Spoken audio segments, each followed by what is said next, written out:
जालन्यातील भोकरदन विधानसभेच्या जागेवरून महाविकास आघाडीत रस्सीखेच पाहायला मिळते। राष्ट्रवादी शरद पवार पक्षाच्या जागेवर शिवसेना उद्धव बाळासाहेब ठाकरे पक्षाने दावा केलाय। शिवसेना उद्धव बाळासाहेब ठाकरे पक्षाचे जिल्हा उपाध्यक्ष रमेश गव्हाड यांनी उद्धव ठाकरेंकडे जागा सोडण्याची मागणी केली। उद्धव ठाकरेंनी विधानसभेच्या कामाला लागण्याचे आदेश दिले। गावागावात मशाल चिन्ह पोहोचवण्याचं काम सुरू असल्याचं रमेश गव्हाड यांनी म्हटलंय।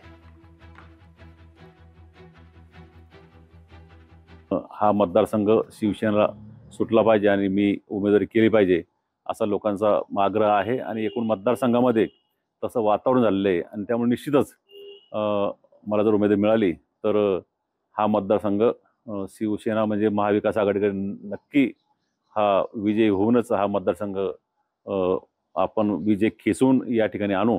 माननीय उद्धवजी साहेबांकडे आम्ही अशी मागणी केलेली आहे आणि रीतसर आमची बैठक सुद्धा या ठिकाणी झालेली आहे आणि त्यांनी हे आपलं जे चिन्ह आहे मशाल तर हे गावोगावी त्यांनी पोहोचण्याचा आम्हाला आदेश दिला होता।